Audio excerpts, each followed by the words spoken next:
Bismillahirrahmanirrahim. In my today's video, I will tell you about a very famous romantic poet, John Keats. John Keats was a very famous romantic poet, one of the greatest poets of English literature. He was born in 1795 and died in 1825 in 1821 at very young age. He died at very young age, that is 25 years only, due to tuberculosis. ठीक है कि John Keats जो है वो एक romantic poet था, जो है ये 1795 में पैदा हुआ था और 1821 में जो है वो इसकी डेथ हो गई थी. और ये रोमांटिक पोइट था और जो है बहुत यंग एज में जो है वो इसकी डेथ हो गई थी ट्यूबरक्लोसिस की वजह से. और इसकी डेथ जो हुई थी वो एट द एज ऑफ जो है वो 25 ईयर्स की एज में इसकी डेथ हो गई थी. ठीक है इसकी जो पोइम्स हैं ये जो है सिर्फ रोमांटिक पोइट्री में बल्कि जो है इंग्लिश पोइट्री में जॉन कीट्स की जो पोजीशन है वो बहुत प्रोमिनेंट है. ठीक है और इसकी कोट्स जो हैं वो मेमोरेबल कोट्स हैं कि इसकी कोट्स जो हैं वो बहुत मेमोरेबल और इम्पोर्टेंट है. यानी कि अगर हम देखें कि रोमांटिसिज्म का जो सबसे कोटेबल पोइट है तो वो कौन है, वो जॉन कीट्स है. आप को अगर क्वेश्चन आए कि रोमांटिसिज्म का सबसे कोटेबल पोइट कौन सा है तो वो कौन सा है, वो जॉन कीट्स है. ठीक है आज जो है मैं वो अपनी वीडियो में इसकी एक बहुत ही इम्पोर्टेंट जो है वो कोटेशन है उसको डिस्कस करूँगी. Beauty is truth, truth beauty is truth, truth beauty, that is all you know on earth and all you need to know. जो कोटेशन है ये मैं आज डिस्कस करूँगी. Beauty is truth, truth beauty, that is all you know on earth and all you need to know. कि जो है ये कोटेशन है वो ब्यूटी और ट्रुथ के रिलेशनशिप के बारे में है कि ब्यूटी और ट्रुथ है. ये जो कोटेशन है ये जो है ये इसकी बहुत ही इम्पोर्टेंट ओड है, odd on a Grecian earn से ली गई है. ठीक है ये कीट्स की बहुत ही इम्पोर्टेंट ओड है, odd on a Grecian earn उसमें से ली गई है. और ये ओड जो है वो 1819 में लिखी गई थी. ठीक है ये कीट्स ने 1819 में लिखी थी. ठीक है और इसको जो है वो कीट्स की पोइट्री में एनस मिरेबिलस का जो है वो नौसर कंसीडर किया जाता है. ठीक है इस ओड को कीट्स की पोइट्री में, कीट्स की क्रिएटिविटी में जो है वो एनस मिरेबिलस कंसीडर किया जाता है.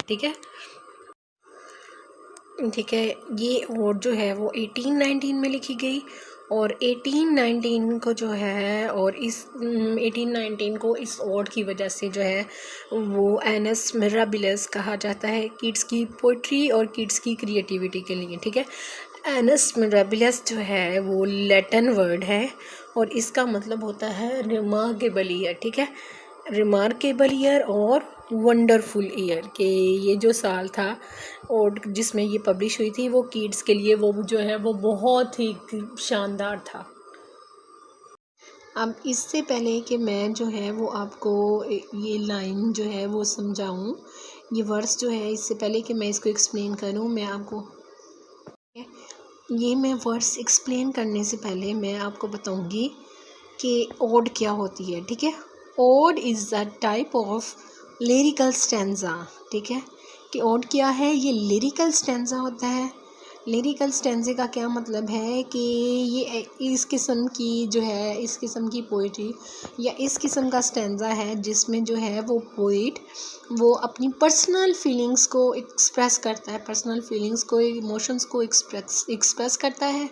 ठीक है और ये स्ट्रक्चर्ड पोइम होती है. ठीक है स्ट्रक्चर्ड पोइम होती है कि ये प्रेज़ करने के लिए और किसी चीज़ को, किसी इवेंट को, किसी इंडिविजुअल को, नेचर को ग्लोरीफाई करने के लिए जो है वो इसके बारे में लिखी जाती है. और जो है वो वर्ड ग्रीक लैंग्वेज से लिया गया था और इसका मतलब होता है सॉन्ग. ठीक है कि ग्रीक लैंग्वेज में ओड का मतलब है सॉन्ग, दैट इज़ संग इन ग्रुप के सॉन्ग था जो ग्रुप की शक्ल में गाया जाता था, ठीक है। लेकिन किड्स ने इसको जो है वो अकेले ही लिखा, इसको अकेले ही यानी कि ना इंडिविजुअल ट्रेंड बनाया, और उसने इसमें जो है वो ओड्स के ज़रिए से सॉन्ग यानी क्या है कि प्रेज़ किया है, ग्लोरीफाई किया है, जैसे ऑर्डिनरी ऑब्जेक्ट्स को। अन के बारे में लिखी है और मेलनकॉली के बारे में लिखी है, ऑटम के बारे में लिखी है, यानी कि उसने डिफरेंट थिंग्स को, डिफरेंट ऑब्जेक्ट्स को, डिफरेंट इंडिविजुअल्स को इन ओड्स के ज़रिए से प्रेज़ किया है। ओड क्या है? सॉन्ग है। क्या है? सॉन्ग है, लिरिकल स्टेंजा है, ठीक है। और इसमें जो है वो पोइट अपनी पर्सनल फीलिंग्स को एक्सप्रेस करता है। अब मैं ये लाइन को जो है वो आपको समझाऊंगी। Beauty is truth, truth beauty, that is all you need on earth and all you need to know. अच्छा जी, इसका मतलब है कि जो खूबसूरती है मतलब वही सारा कुछ है, कि ब्यूटी जो है वही सब कुछ है, और यही ब्यूटी वही है जो हम सच्चाई की तलाश में डिस्कवर करते हैं, ठीक है।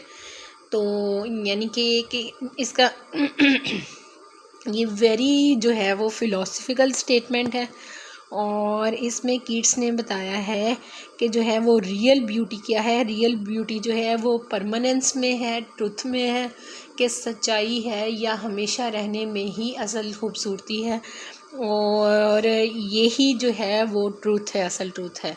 यानी इसमें असल में उसने जो है वो इनर और आउटर ब्यूटी जो है वो उन दोनों को आपस में कंपेयर किया है, ठीक है। कीट्स कहता है कि ट्रुथ जो है, इस ट्रुथ में ही असल ब्यूटी है, और ट्रुथ ही जो है वो सिर्फ परमानेंट होता है, ठीक है। कि ट्रुथ में ही असल ब्यूटी है और ट्रुथ ही परमानेंट है। इसमें जो है असल में ओड में अगर हम ओड के अकॉर्डिंग टू देखें तो इसमें जो है वो जॉन कीट्स जो है वो एक अर्न की ऊपर जो है वो 2 डिफरेंट साइड्स हैं उसकी, अर्न की, और उनमें जो है वो 2 डिफरेंट पिक्चर्स जो है वो पेंट की गई हैं, उनके बारे में बताता है, ठीक है।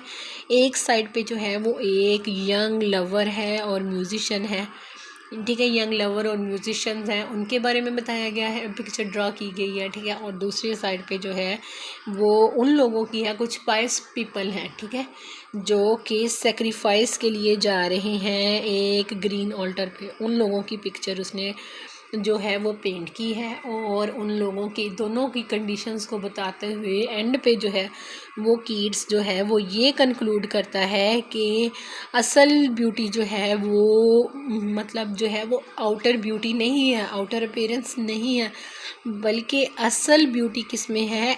इनर ट्रूथ में है। हमारी जो इनर सेल्फ है, जो हम डिपिक्ट नहीं करते बल्कि हमारे अंदर से होती है, उसी में असल सच्चाई है, वही असल सच्चाई है, और वही खूबसूरती है, और वही हमेशा रहने वाली है। अपीयरेंसेस जो हैं वो तो जैसे कहा है किसी ने कि अपीयरेंसेस आर ऑलवेज डिसेप्टिव, कि वो तो हमेशा धोखा देने वाली होती हैं, वो परमानेंट नहीं होती, वो बदल जाती हैं। तो खूबसूरती किस में है?